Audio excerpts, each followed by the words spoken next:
بسم الله الرحمن الرحيم.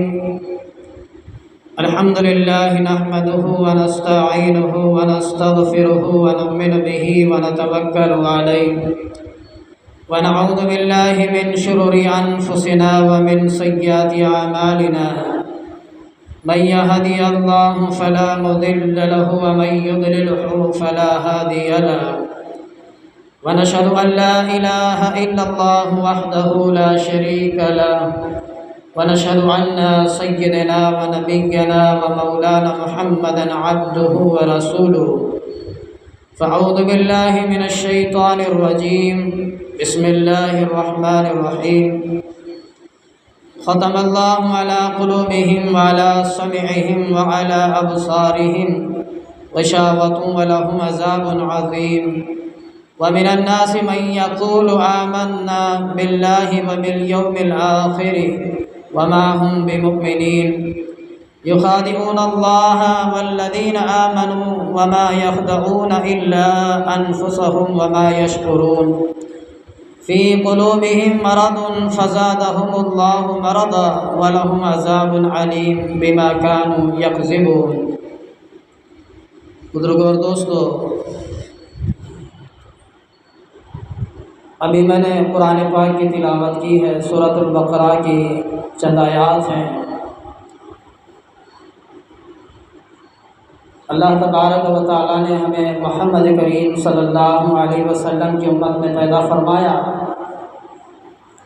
اور ہم سب کا یہ حق بنتا ہے نبی کریم صلی اللہ علیہ وسلم پر درود پاک پڑھے.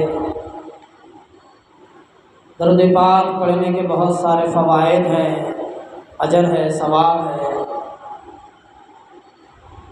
40 اجر اس کو ملتا ہے. تو ہر ایک انسان کا حق بنتا ہے، ہر ایک ایمان والے کا حق بنتا ہے کہ میں محمد مصطفیٰ صلی اللہ علیہ وسلم پر درود پاک پڑھوں. اور یہ درود پاک جو ہم نماز میں پڑھتے ہیں وہی ہے، اور کل قیامت میں بھی یہ درود انسان کے کام آئے گا. پوچھا گیا کہ یا رسول اللہ صلی اللہ علیہ وسلم ہم درود شریف کیسا پڑھیں، درود پاک کیسا پڑھیں؟ تو اللہ کے رسول صلی اللہ علیہ وسلم نے صحابہ کرام کو فرمایا، اللہم صلی علی محمد وعلی آل محمد کما صلیت علی ابراہیم وعلی آل ابراہیم انکا حمید مجید. اللہم بارک علی محمد وعلی آل محمد کما بارکت علی ابراہیم وعلی آل ابراہیم انکا حمید مجید. اس کے درجات کو بلند، اللہ کی ذات اس کے درجات کو بلند کرتا ہے، اور اس کے 10 گناہ معاف ہوتے ہیں، 10 نیکیاں اس کے نام اعمال میں لکھی جاتی ہیں، اور آخرت میں اس کے ساتھ آسانی کی جاتی ہے. اتنا بڑا اجر ہے. اسی لیے اللہ سے دعا ہے کہ اللہ مجھے اور آپ کو اس زبان پر ہمیں ہر وقت صبح شام دوپہر ہر وقت نبی کریم صلی اللہ علیہ وسلم پر درود شریف پڑھنے کی توفیق نصیب فرمائے. ان الذين كفروا سواء عليهم أأنذرتهم أم لم تنذرهم لا يؤمنون. میرا گزشتہ جمعے کا موضوع تھا سیدنا حضرت ابو بکر صدیق رضی اللہ عنہ کے بارے میں، اور یہ آج کا میرا موضوع ہے سیدنا حضرت عمر رضی اللہ، حضرت عثمان رضی اللہ عنہ کے بارے میں.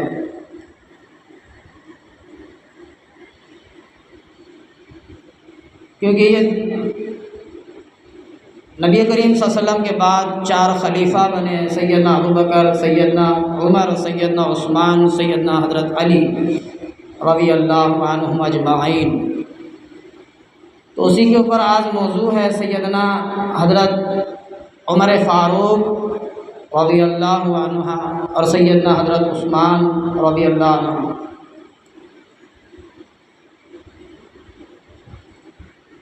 اللہ تبارک و تعالیٰ نے قرآن مجید میں ان الذین کفروا سواء علیہم اانذرتہم ام لم تنذرہم لا یؤمنون.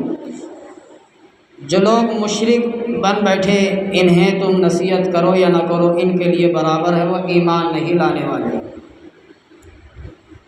اور دوسری میں نے آیات تلاوت کی ہے، ختم اللہ علی قلوبہم وعلی سمعہم وعلی ابصارہم غشاوۃ ولہم عذاب عظیم۔ اللہ تبارک و تعالیٰ نے ان کے دلوں اور کانوں پر مہر لگا رکھی ہے، ان کی آنکھوں پر پردہ پڑا ہوا ہے، ان کے لیے بڑا عذاب ہے۔ اور تیسری آیات میں نے تلاوت کی ہے، وَمِنَ النَّاسِ مَن يَقُولُ آمَنَّا بِاللَّهِ وَبِالْيَوْمِ الْآخِرِ وَمَا هُمْ بِمُؤْمِنِينَ۔ اور بعض لوگ ایسے ہیں جو کہتے ہیں کہ ہم خدا پر، روز آخرت پر ایمان رکھتے ہیں، حالانکہ وہ ایمان نہیں رکھتے۔ اور میں نے اور ایک آیات تلاوت کی ہے، یخادعون اللہ والذین آمنوا وما یخدعون الا انفسهم وما یشعرون۔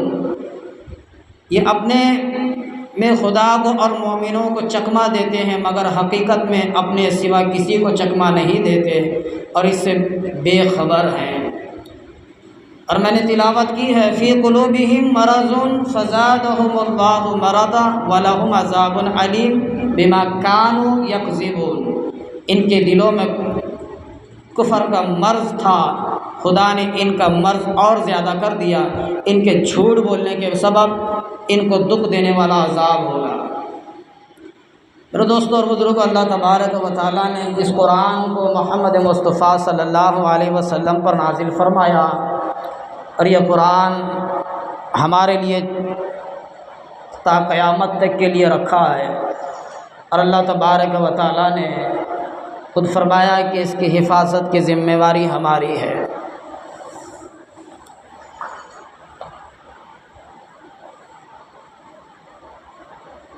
اور جگہ اللہ کی ذات نے فرمایا، میں نے کہا تھا گزشتہ جمعے میں، بعض لوگ ہوتے ہیں کہ ہم ایمان لے آئے ہیں،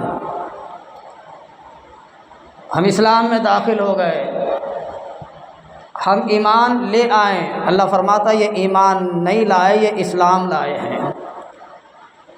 یہ ایمان نہیں لائے بلکہ یہ اسلام لائے ہیں۔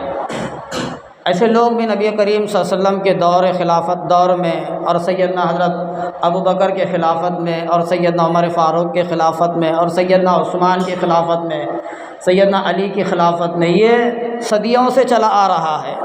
اللہ نے خود کہا ہے، رسول کریم صلی اللہ علیہ وسلم کو بتایا ہے کھلم کھلا قرآن کے ذریعے سے، یہ کہتے ہیں کہ ہم ایمان لائے، یہ ایمان نہیں لائے، یہ اسلام لائے ہیں۔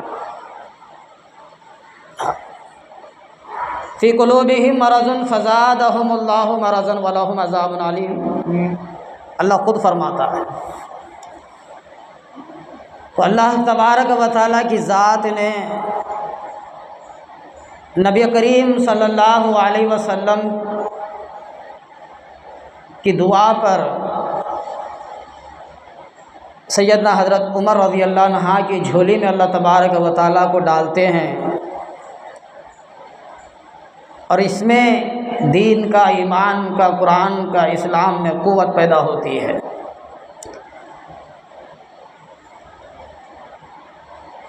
اللہ کے رسول صلی اللہ علیہ وسلم نے دعا فرمائی، یا اللہ سیدنا عمر کو یا ابو جاہل کو، دونوں میں سے کسی کو ہمارے حوالے کر دے، تیرے ایمان کے، تیرے اسلام میں قوت پیدا ہوگی، طاقت پیدا ہوگی۔ اللہ کے رسول نے دعا مانگی، اور اللہ تبارک و تعالیٰ کے اللہ کے نبی نے دعا مانگی اور اللہ نے قبول نہ کی ہو۔ فرمایا کہ یا اللہ سیدنا عمر بن خطاب کو اور ابو جاہل کو، دونوں میں سے کسی ایک کو ہمارے حوالے کر۔ دین کے اندر ایک طاقت پیدا ہوگی، اسلام کے اندر ایک طاقت، ایک قوت پیدا ہوگی۔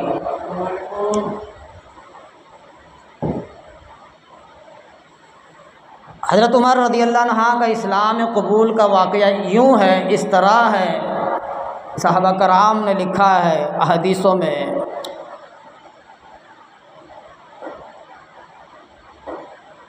ابو جاہل نے ایک بت کے اوپر ہاتھ رکھ کر کے فرمایا کون ہے جو محمد صلی اللہ علیہ وسلم کا قتل کرے گا؟ کون ہے محمد کا قتل کرنے والا؟ میں اس کو بڑا انعام دوں گا۔ جھٹ سے سیدنا عمر کھڑے ہو گئے اور کہا کہ میں محمد کا قتل کروں گا۔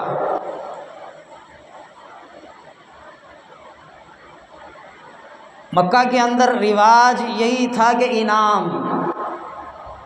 انعام کے پیچھے لوگ پڑا کرتے تھے، کسی کو 100 اونٹ، کسی کو 200 اونٹ، کسی کو فلاں، کسی کو فلاں۔ تو ابو جاہل نے کہا کہ کون ہے محمد کا قتل کرنے والا کہ میں اس کو بڑا انعام دوں گا۔ عمر کھڑے ہو گئے کہ میں قتل کروں گا۔ وہ ہاتھ میں ننگی تلوار لے کر کے راستے سے گزر رہے تھے محمد صلی اللہ علیہ وسلم کا قتل کرنے کے لیے۔ تو راستے میں ایک صحابی ملے، اے عمر کہاں چلے ہو؟ ننگی تلوار لے کر بازار میں کہاں جا رہے ہو؟ نے کہا کہ میں محمد کا قتل کرنے جا رہا ہوں۔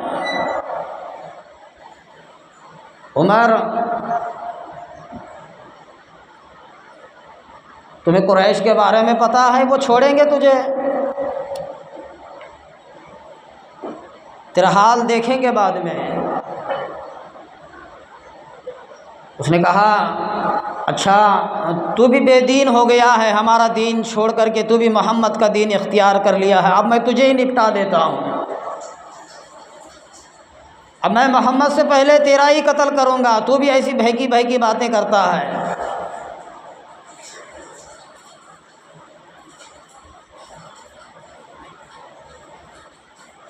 صحابی نے فرمایا عمر محمد کو قتل کرنے سے پہلے اپنی گھر کی تو خبر لے لے،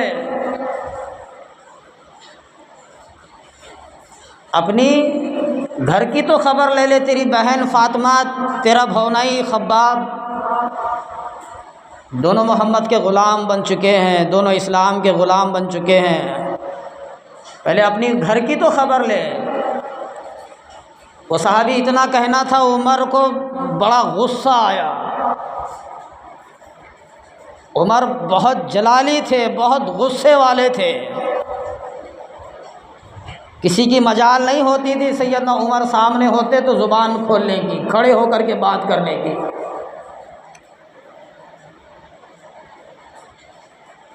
تو سیدنا عمر نے اپنے بہن کے گھر گئے تو دیکھا دروازے کے پھاٹک کے سامنے کھڑے ہو گئے، تو سنا کہ قرآن مجید کی تلاوت سنائی دے رہی تھی، اب پتہ چلا کہ یہ بھی بے دین ہو چکے ہیں۔ پھٹان سے پتہ چلا کہ خباب کو پتہ چلا عمر رضی اللہ آئے ہیں، وہ اندر جا کر کے چھپ گئے، بھونائی چھپ گئے، عمر کے دبدبے سے، عمر کے خوف سے چھپ گئے۔ وہ دونوں میاں بیوی خباب اور فاطمہ دونوں، عمر کے بہن اور بھونائی، عمر کے آنے سے، خوف سے، ڈر سے، گھبراہٹ سے، جو صحیفہ قرآن مجید کا تھا جو پڑھ رہے تھے وہ جلدی میں ہڑبڑی گڑبڑی میں چھوٹ گیا۔ فٹاس سے سیدنا عمر اندر تشریف لائے، بہن سے پوچھا کیا پڑھ رہے تھے، یہ کون سی آواز تھی؟ تو کہا کہ ہم قرآن مجید پڑھ رہے تھے۔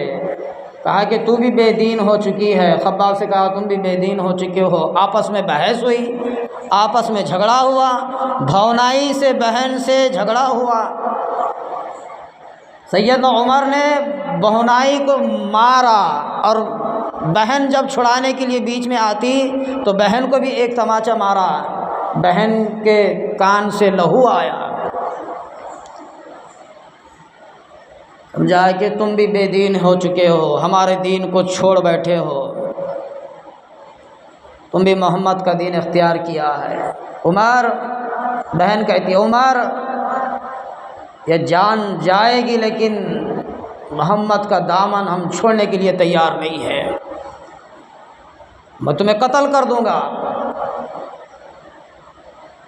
کہا کہ ایک جان ہے، اگر ایسی کئی جانیں ہوتی تو محمد کے لیے قربان ہوتے، محمد کے لیے ہم قربان ہوتے۔ جو بہن کو مارا تھا سیدنا عمر نے، تھوڑا سا دل نرم ہو گیا، اور ادھر محمد مصطفیٰ صلی اللہ علیہ وسلم نے دعا کی تھی، یا اللہ عمر بن خطاب کو یا ابو جاہل کو، دونوں میں سے کسی کو اسلام کی دعوت دے، ہدایت دے، اور ہمارے جماعت میں شامل فرما، اسلام کی قوت بڑھے گی، طاقت بڑھے گی۔ تو اللہ تبارک و تعالیٰ نے دعا قبول فرمائی، اور ادھر عمر فاروق کا دل کو نرم کر دیا، بہن کو ایک مارا، بھونائی کو مارا، اور دل نرم ہو گیا، یہ میں کتنا بڑا ظالم ہوں، بہن پر ہاتھ اٹھایا، میں نے بھونائی پر ہاتھ اٹھائی، کتنا بڑا ظالم۔ سمجھ آ گئی۔ اس نے کہا کہ عمر نے کہا کہ بہن سے، فاطمہ تم کیا پڑھ رہے تھے؟ خباب سے فرما کیا پڑھ رہے تھے؟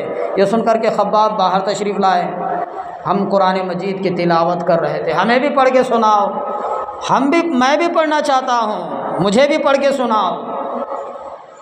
فاطمہ نے کہا، بہن نے کہا، عمر تو ناپاک ہے، ناپاک انسان قرآن کو چھو نہیں سکتا، پہلے تو غسل کر لے، پھر تجھے قرآن کو چھونے کی اجازت ملے گی، پہلے تو غسل کر لے، پھر تجھے قرآن کو چھونے کی اجازت ملے گی۔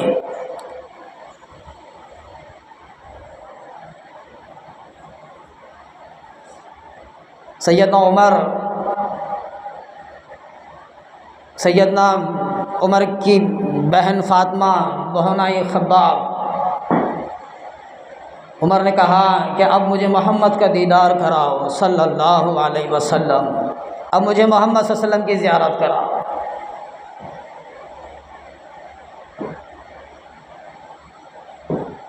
لے کر کے چلے محمد صلی اللہ علیہ وسلم کے در پر، جیسی وہ ننگی تلوار تھی یوں ہی لٹکا لیے، اور محمد مصطفیٰ صلی اللہ علیہ وسلم کے دربار میں پہنچ گئے۔ وہ جہاں ان کی جماعت موجود تھی، جہاں وہ بسیرا ڈالا تھا، جہاں وہ موجود تھے، ان کی جماعت کے ساتھیاں، صحابہ کرام اور خود محمد مصطفیٰ صلی اللہ علیہ وسلم موجود تھے، وہاں پہنچے۔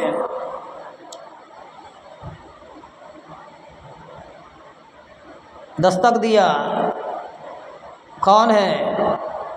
عمر بن خطاب۔ سارے صحابہ کرام حیران ہیں، عمر ہمارے در پر، عمر ہمارے در پر۔ ان میں سے ایک صحابی نے کہا کہ اگر عمر اسلام کی دعوت کے لیے آیا ہے تو ہم اس کو اپنی جماعت میں شامل کریں گے، اگر لڑائی کے لیے آیا ہے تو اسی کی تلوار سے اس کی گردن ختم کریں گے۔ اللہ کے رسول کریم صلی اللہ علیہ وسلم نے کہا کہ دروازہ کھول دو، دروازہ کھول دیا گیا۔ سیدنا عمر اندر تشریف لائے۔ مرحبا یا عمر، مرحبا یا عمر بن خطاب۔ عمر رضی اللہ عنہ نے محمد صلی اللہ علیہ وسلم کے سینے کو سینہ ملایا، گلے ملے، محمد صلی اللہ علیہ وسلم نے زور سے دبایا۔ عمر بن خطاب نے فرمایا، یا رسول اللہ، آپ حقیقتاً اللہ کے رسول ہیں۔ اتنی قوت، اتنی طاقت اللہ نے پیغمبر نبیوں کو عطا فرماتا ہے، آپ سچ اللہ کے رسول ہیں، میں آپ کے ساتھ ہو جاتا ہوں۔ عمر رضی اللہ عنہ نے فرمایا آگے چل کر کے، یا رسول اللہ صلی اللہ علیہ وسلم، سبھی لوگوں کو حکم ہے کہ وہ عام اعلانیہ عبادت کریں اپنے اپنے خداؤں کی، اور ہم اللہ کی ذات کی عبادت، حق کی عبادت، سچ کی عبادت ہم چھپ کر کے کریں۔ مجھے یہ گوارا نہیں دیتا، چھپ کر کے عبادت کرنا یہ مجھے گوارا نہیں دیتا۔ عمر بن خطاب نے ایک جماعت بنائی یا دو جماعت بنائے، دونوں کو بیت المقدس کی طرف روانہ کیا۔ سیدنا ابو بکر صدیق، سیدنا حضرت عمر رضی اللہ عنہ دو جماعتیں بنا کر کے بیت المقدس کے اندر تشریف لے گئے۔ سارے مشرکین مکہ وہاں موجود تھے، سارے مشرک بیت المقدس میں موجود تھے۔ اور سیدنا عمر ہی کے زمانے سے یہ اذان کا رواج جو ہے، جو ہم نماز کے لیے اذان بولتے ہیں، سیدنا عمر کے زمانے سے ہی رواج چلا آ رہا ہے۔ عمر ہی کی دور خلافت سے اذان کا رواج چلا آ رہا ہے، اور سیدنا عمر ہی کے دور خلافت سے ہی نماز تراویح شروع ہوئی ہے، اور عمر ہی کی دور خلافت سے باجماعت نماز شروع ہوئی ہے۔ سارے لوگ اکٹھا ہو کر کے نماز پڑھتے ہیں، اور دو جماعت ہو کر کے بیت المقدس تشریف لے گئے۔ سارے مشرکین مکہ وہاں موجود، اذان دینے کا حکم دیا، بیت المقدس کا طواف کیے، حتیم کے پاس 2 رکعت نماز پڑھے، اذان کا حکم دیا سید عمر رضی اللہ نے اذان کہنے کا، اور وہاں 2 رکعت نماز پڑھے، اللہ کا شکر ادا کیا، اور کہا کہ ہے کون اس کی ماں جنی ہے جو عمر فاروق کا مقابلہ کرے گا؟ ہے کوئی اپنی بیوی کو بیوہ بنانا چاہتا ہے جو عمر فاروق کا مقابلہ کرے گا؟ ہے کوئی جوان کہ جو اپنی بیوی کو بیوہ بنانا چاہتا ہے وہ مجھ سے مقابلہ کرے؟ کسی کی مجال نہیں ہوئی۔ سیدنا عمر بن خطاب کا مقابلہ کرنے کے لیے کسی کی مجال نہیں ہوئی۔ نبی کریم صلی اللہ علیہ وسلم نے فرمایا جس راستے سے عمر گزرے اس راستے سے شیطان نہیں گزرتا۔ اتنا بڑا جلیل القدر صحابی، جس راستے سے عمر گزرے اس راستے سے شیطان نہیں گزرتا، جس گلی سے عمر گزرے اس گلی سے شیطان نہیں گزرتا۔ اور اللہ تبارک و تعالی کہ نبی حضرت محمد صلی اللہ علیہ وسلم نے فرمایا اگر میرے بعد کوئی نبی ہوتا تو وہ عمر ہوتے، اگر میرے بعد کوئی نبی ہوتا تو عمر بن خطاب ہوتے۔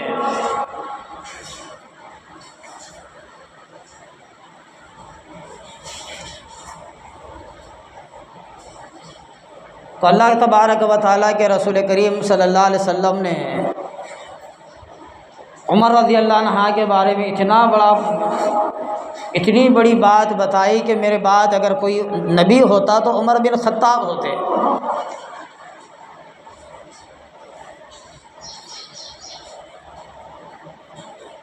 پتہ نہیں کہ تاریخ کی کتابوں میں یوں لکھا ہے، ہم کو معلوم ہونا چاہیے سیدنا عمر رضی اللہ عنہ کے اسلام میں آنے کے بعد، دین میں آنے کے بعد، محمد صلی اللہ علیہ وسلم کی جماعت میں آنے کے بعد حقیقتاً اسلام کو ایک قوت ملی ہے، ایک طاقت ملی ہے۔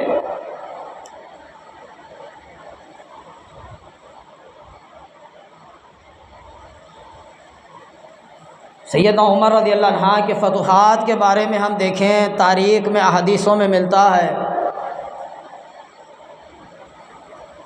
22.5 لاکھ مربع میل سیدنا عمر نے فتح کیا، 1036 شہر فتح کیے۔ چھپ کر کے نماز پڑھا کرتے تھے، تنہائی میں نماز پڑھا کرتے تھے، اکیلے میں نماز پڑھا کرتے تھے۔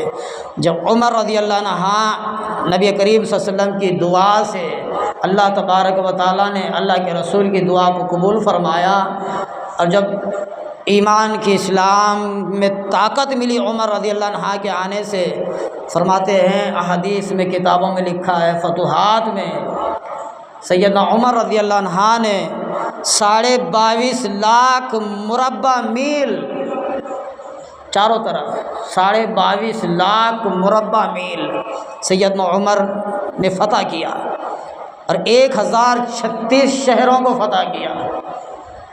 1036 شہر۔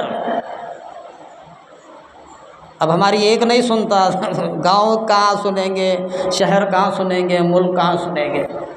وہ دبدبا تھا، وہ ایمان تھا۔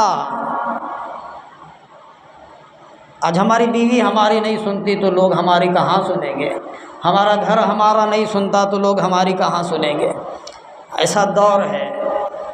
اس دور میں نبی کریم صلی اللہ علیہ وسلم کی ذات موجود تھی، اور سیدنا عمر رضی اللہ عنہ نبی کریم صلی اللہ علیہ وسلم کی جماعت میں تھے۔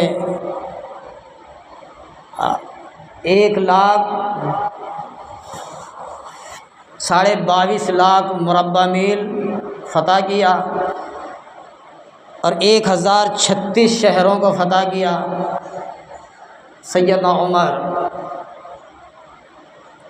کوئی فتنہ نہیں، کوئی جھگڑا نہیں، اور کیسے زندگی کیسی کتابوں کے اندر موجود ہے، خلیفہ ہے، وقت کا خلیفہ سیدنا عمر۔ آج ہمارے کپڑے دیکھو ٹاٹ کے پٹاٹ کے، جب ایک وقت آتا ہے تو ہفتے گزر جاتے ہیں کہ دوسرا بدن کے اوپر کپڑا ڈالنے کے لیے ہفتے گزرتے ہیں، مہینے گزرتے ہیں، لیکن اس کا نمبر نہیں آتا۔ عمر رضی اللہ عنہ کی سیدھی سادی زندگی، سیدھی سادی زندگی، ایک ہی جوڑا کپڑا، اسی کو خود دھوتے اور خود پہنتے، ایک ہی جوڑا کپڑا، ایک ہی ڈریس، خود نکالتے، خود دھوتے، خود صاف کرتے، خود پہن لیتے۔ فرماتے عمر فتوحات اتنی لمبی چوڑی ہو چکی ہے، آپ بادشاہ ہیں اور آپ کا یہ حال ہے۔ عمر بن خطاب نے فرمایا فضول خرچی جائز نہیں ہے، فضول خرچی جائز نہیں ہے، اور وہ بھی جہاں بھی پھٹ جاتا تو ٹاکے لگا لیتے، کانٹے لگا لیتے، چھپا لیتے۔ تو اتنا رعب تھا، اتنا دبدبا تھا۔ اور واقعہ شہادت سیدنا عمر فاروق رضی اللہ عنہ کے، یہی عمر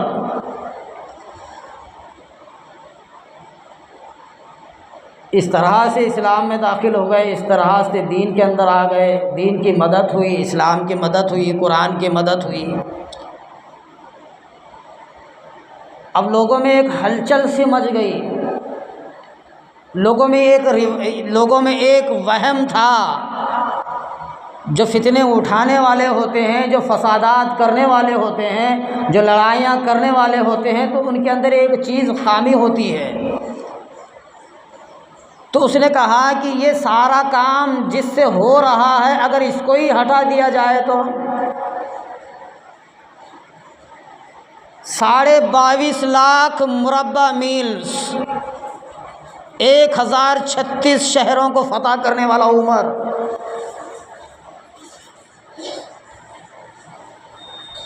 منافقوں نے چال چلی اگر اس کو ہی ختم کر دیا جائے تو عام ہوگا۔ یہ اسلام، یہ دین، یہ ایمان اسی کے ہاتھ میں ہے، اس کو ہی ختم کر دیا جائے۔ اسی سے اتنا بڑھتا چڑھتا چلا جا رہا ہے۔ کوئی سرزمین ایسی نہیں ہے جہاں پر نہ پہنچ چکا ہو محمد مصطفیٰ صلی اللہ علیہ وسلم کا لایا ہوا دین۔ اگر اسی کو ہم ختم کر دیں تو کیسا ہوگا؟ مدینے میں ایک انسان تھا، ابو لولو فیروز، مغیرہ بنت شیبہ کا غلام۔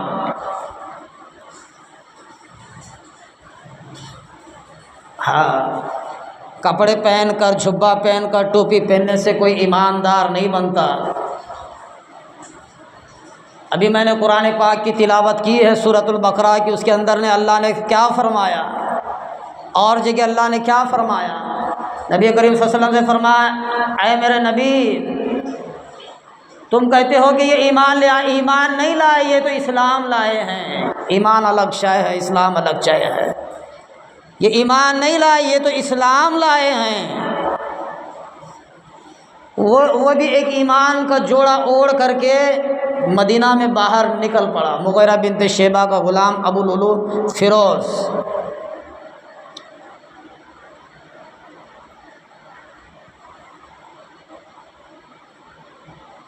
جس مسجد میں سیدنا عمر نماز پڑھاتے تھے، چپکے سے رات کی وقت میں مسجد کے اندر ایک چھرا لے کر کے مسجد میں چھپ کر کے بیٹھا۔ اب دور ہے، لائٹ ہے، اجالا ہے، ساری چیزیں اللہ کا شکر ہے، ساری چیزیں موجود ہیں۔ وہ دور میں نہ لائٹ تھا، نہ چراغ تھا، کوئی شے نہیں تھی۔ جیسے ہی سیدنا عمر رضی اللہ عنہ نماز کے لیے آئے سارے صحابہ کرام موجود ہے، وہ تو اپنے آستین میں چھرا چھپا کر کے آیا، وہ بھی صحابہ کرام کے ساتھ نماز میں پیچھے ہی تھا، اور سیدنا عمر رضی اللہ عنہ فجر کی نماز پڑھانے کے لیے آگے مصلی پر پڑھے، جیسے ہی اللہ اکبر کہا پیچھے ہی پہلی صف میں تھا ابو لولو فیروز مغیرہ بنت شیبہ کا غلام، وہ اپنی بغل سے چھرا نکالتا ہے، ایک چھرا، دو چھرا، تین چھرا سیدنا عمر کے ایک کے بعد ایک تین چھرا مارتا ہے،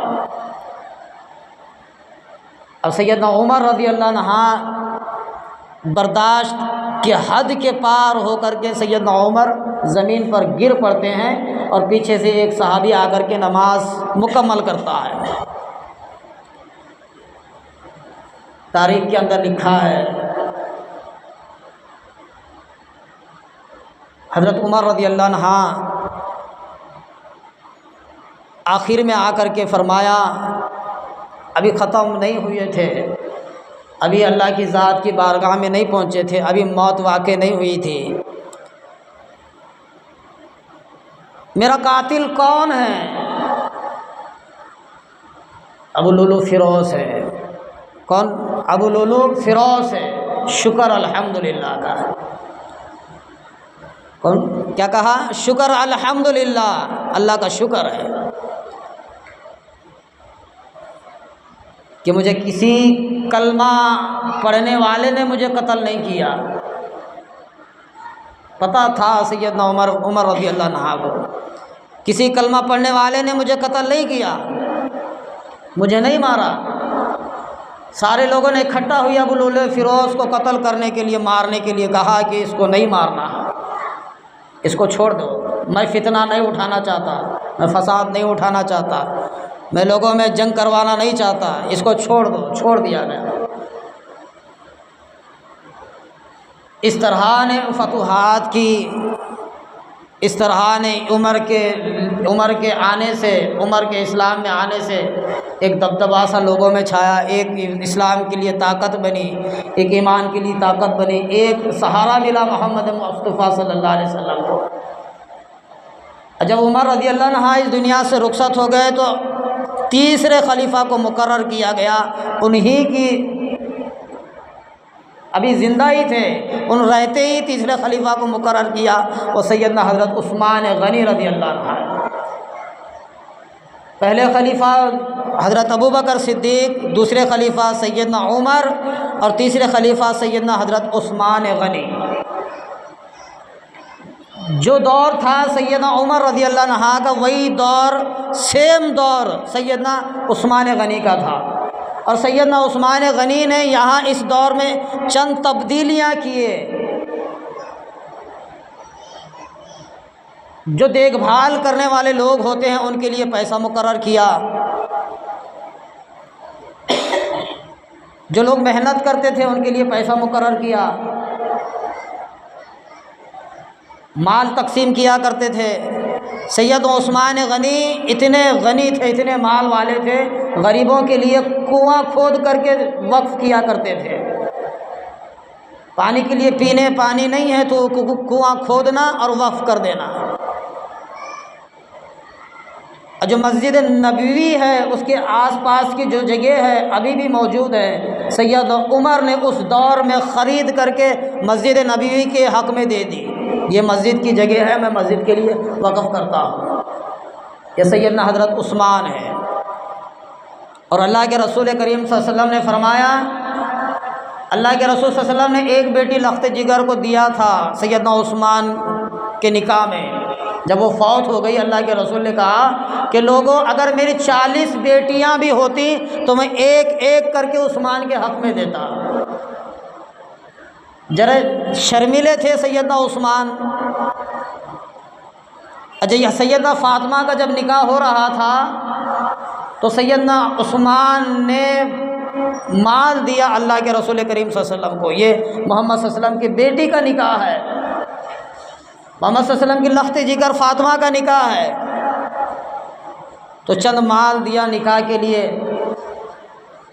تو تاریخ کتابوں میں لکھا، حدیث میں آتا ہے، ایک وقت نبی کریم صلی اللہ علیہ وسلم واپس آ رہے تھے تو صحابی کہتا ہے کہ میں نے خواب میں دیکھا نبی کریم صلی اللہ علیہ وسلم واپس آ رہے تھے۔ میں نے پوچھا اللہ کے رسول کہاں سے آ رہے ہیں؟ میں نے جنت الفردوس میں گیا تھا کہ میں وہاں پر عثمان کا نکاح کرا کر کے آیا ہوں جنت کی حور سے، جنت کی حور سے نکاح عثمان غنی کا۔ تو پوچھا یہ کیا ماجرا ہے؟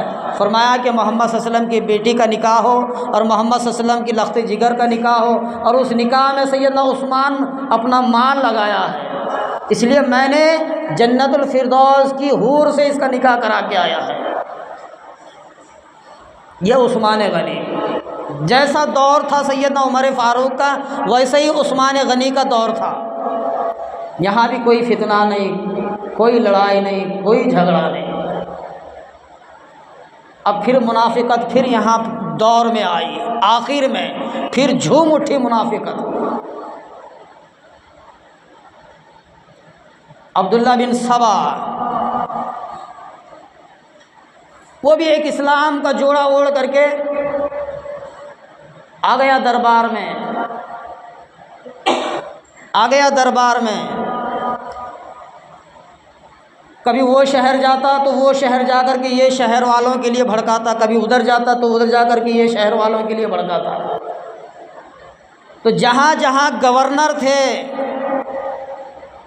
ایک گورنر کے دوسرے گورنر کے بارے میں بھڑکانا، دوسرے گورنر کے بارے میں تیسرے گورنر کے بارے میں بھڑکانا، ایسے ہی اس کا ماحول تھا۔ عبداللہ بن سبا ایک جماعت بنائی پکی، کسی طریقے سے عثمان غنی کو قتل کر دیا جائے، ختم کر دیا جائے۔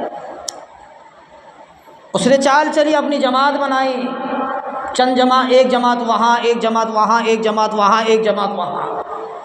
ہر ایک جماعت کو یہی سکھایا تم فلاں گورنر کے خلاف بھڑکانا ہے، اور اس سے کہا کہ تم فلاں گورنر کے خلاف بھڑکانا ہے، اور اس سے کہا کہ تم فلاں گورنر کے خلاف بھڑکانا ہے، اور کہا کہ تم سارے مل کر کے عثمان غنی کے بارے خلاف بھڑکانا ہے۔ اور سارے لوگ بھڑک اٹھے، سیدنا عثمان کے خون کے پیاسے بن بیٹھے۔ پتہ چلا کہ کہا گیا عثمان غنی کو، سیدنا حضرت علی رضی اللہ عنہ نے کہا کہ اگر آپ حکم دیں تو ہم ان ساروں کو ختم کر دیں گے، ہم ان سارے منافقوں کو ختم کر دیں گے، ایک کو بھی باقی نہیں رکھیں گے۔ اگر آپ حکم دیں کہ عبداللہ بن سبا کو ابھی بلا کر کے ہم یہاں سولی پر چڑھائیں گے۔ سیدنا عثمان غنی نے فرمایا میں خون خرابہ نہیں چاہتا، میں اس جماعت میں خون خرابہ نہیں چاہتا، مجھے یہ جائز نہیں ہے، مجھے اختیار نہیں ہے۔ اگر میری موت واقعی لکھی ہے، اگر مجھے مرنا ہی ہے تو میرے مرنے کے بعد تمہیں جو کرنا ہے وہ کر لینا، میں یہاں کچھ کرنے والا نہیں ہوں۔ یہ ڈر تھا، یہ خوف تھا، پتہ تھا کہ یہ ہونے والا ہے۔ تو سیدنا حضرت علی رضی اللہ عنہ نے، محمد صلی اللہ علیہ وسلم کے داماد نے، محمد صلی اللہ علیہ وسلم کے نواسوں کو، امام حسن کو، امام حسین کو عثمان غنی کے دروازے پر کھڑا کر دیا کہ تم آتے جاتے لوگوں کو دیکھتے رہنا، پہچانتے رہنا، کوئی دوسرا آدمی اندر داخل نہ ہونا پائے، دوسرے انسان کو عثمان کے گھر میں داخل ہونا نہ دے۔ باغیوں نے، منافقوں نے اندھیری رات کا فائدہ اٹھا کر کے گھر کے اوپر چھلانگ لگایا، گھر میں داخل ہو گئے، اور سیدنا عثمان قرآن پاک کی تلاوت کر رہے تھے۔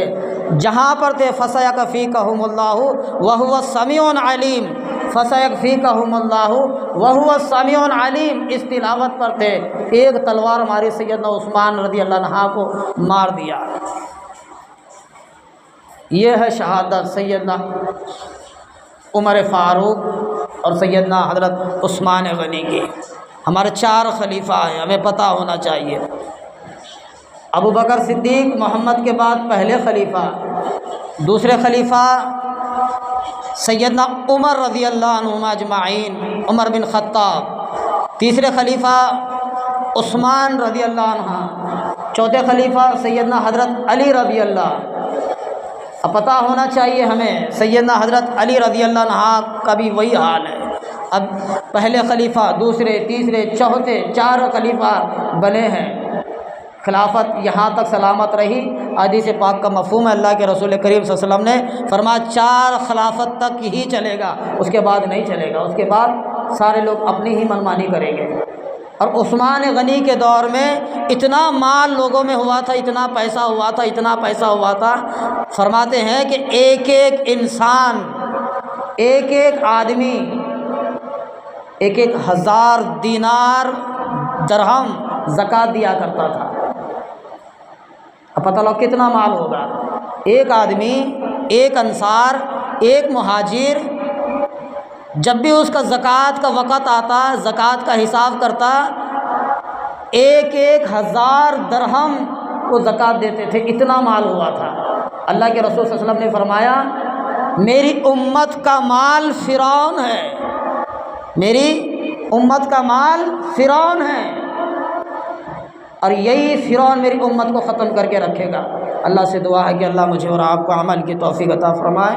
وآخر الحمد للہ رب العالمین۔